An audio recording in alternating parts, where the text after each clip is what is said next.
Ka-Express, hindi umatras si Kai Sotto sa kanyang NBA dream, binabago niya lamang ang ruta. Matapos hindi ituloy ang 2026 NBA Summer League, lumakas ang ulat ng 7-3 Pinoy Center ay tumitingin sa USNCAA bilang panibagong launching pad patungo sa pinakamataas na liga. Pero mahalagang malinaw, hindi pa ito official na school commitment.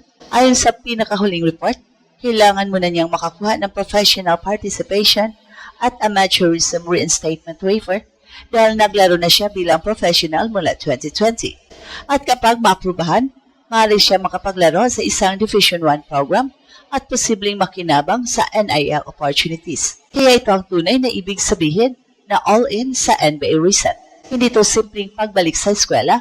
Ito ay pagkakataong may pakita ni Kai ang kanyang improved body, passing, rebounding, rim protection at basketball maturity sa harap mismo ng US scouts, coaches at decision makers.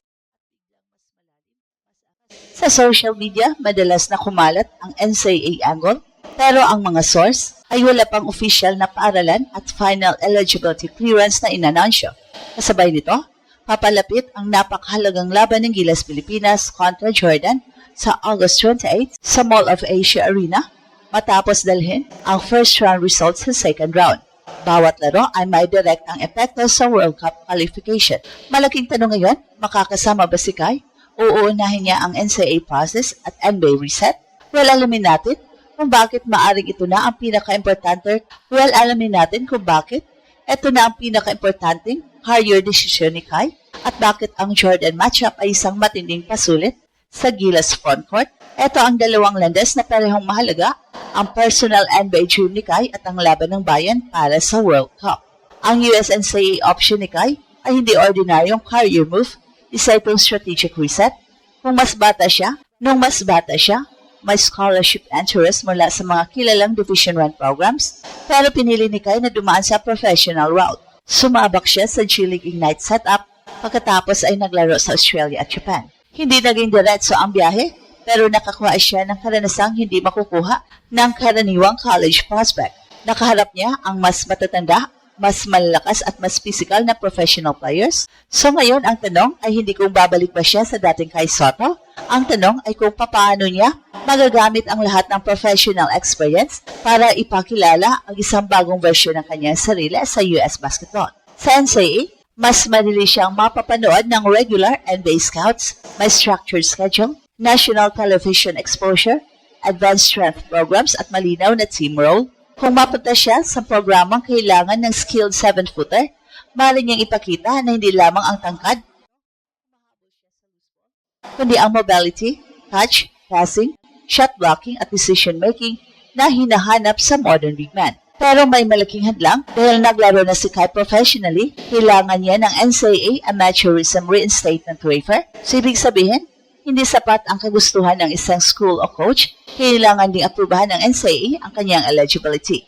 May report na nagsabing ito ang mahalagang dokumentong hinihintay bago tuluyang maisulong ang kanyang US college team. At dahil sa bagong age-based eligibility model ng NCAA, mahalaga ang timing. Para sa unang full-time enrollment sa 2026 to 27, maaaring gamitin ang dating rules o bagong model, alinman ang mas favorable sa atleta. Pero pagsapit ng Fall 2027 incoming class, magiging age-based model na lamang ang gagamitin. Dito nagiging makatwiran ang salitang all-in, hindi pwedeng half-hearted ang paghahanda. Kailangang maayos ang academics, eligibility documents, representation, school fit, conditioning at long-term plan. Hindi rin kailangan pinakamalaking pangalan ng school ang pipiliin. Mas mahalaga ang playing time, coaching system, medical support, strength development at role na magpapakita sa kanyang tunay na NBA value. At sa social media, marami agad ang nagbanggit ng NCAA schools at posibleng destinations, pero dapat ihiwalay ng mga tagahanga ang verified report sa fan speculation. Ang verified ngayon, hindi niya itinuloy ang Summer League path, tinitingnan niya ang USNCAA at kailangan niya ng waiver. At hindi pa verified, aling school, ilang taon siyang eligible, at kailan siya makapaglaro. Hanggat walang announcement mula kay Kai, kanyang representatives, school o NCAA, speculation pa rin ang mga jersey edits at school list online. So gayon pa man, may malinaw na logic ang move Sa Japan, kilala na ang laro ni Kai sa Asian market. Sa NCAA, maaari niyang ilagay ang kanyang sarili sa US basketball conversation bawat linggo. Isang dominant season, malakas na rebounding, consistent rim protection, efficient finishing at improved perimeter defense ay maaaring magbukas ng bagong pinto. Hindi garantiya ang NBA, pero mas malinaw itong audition kaysa manatili lamang sa rumor cycle. Ito rin ang pinakamalagang pagbabago sa narrative. Hindi na nagantay si Kai na may NBA team na basta tumawag, gumagawa siya ng sitwasyong maaaring niyang kontrolin. Ang waiver, school choice at performance ang magiging tatlong susi. Kapag magtagumpay ang NCAA dito at hindi pag-urong, maaari itong maging pinakamatalinong hakbang sa kanyang NBA reset. At habang inaayos ni Kai ang kanyang susunod na hakbang, hindi naman pwedeng huminto ang gilas. Sa August 28, haharap ang national team sa Jordan sa Mall of Asia Arena sa pagbubukas ng kanilang second round assignment kasama sa Group E ang Australia, Iran, Jordan, New Zealand, Philippines at Syria at dala ng bawat kupunan ang kanilang first round results. Ang top 3 sa bawat second round group kasama ang best 4 place team at host Qatar ang makakapasok sa 2027 World Cup. Hindi simpleng kalaban ng Jordan, tinapos nila ang first round na 5-1 kapareho ng Iran at batay sa FIBA team comparison, Jordan average 85 points, 45.5 rebounds at 21.5 assists per game. Habang ang Gilas ay nasa 77.5 points lamang, 47.2 rebounds at 20.2 assists. Ang pinakamalaking banta ay hindi ang kanilang size at skill combination. Si Jalen Harris ang kanilang explosive scorer, habang si Ahmad Al-Duare ang pangunang interior presence at rebounder. May playmaking din sila mula kay Freddie Ibrahim at dito lalong lumalaki ang tanong tungkol kay Kai. Sa 6 na appearances niya sa ilalim ni Coach Tim Cone, inuulat ng average niya ay 14 points, 11.3 rebounds, 2 blocks, habang 5-1 ang kilas. Hindi lamang scoring ang nawawala kapag wala siya. Nawawalan din ng vertical size, defensive deterrence, extra rebounding range, at isang target sa pick and roll. Ang presensya ni Kai ay nagbabago kung paano umatake ang kalaban sa paint.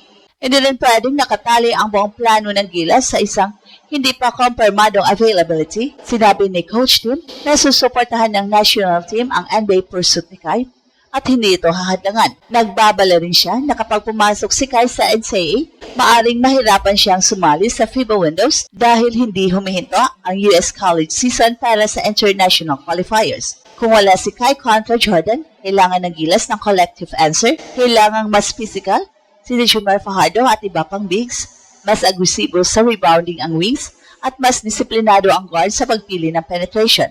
Mahalaga rin ang transition defense dahil ayaw mong bigyan ang Jordan ng madaling puntos bago maset ang depensa.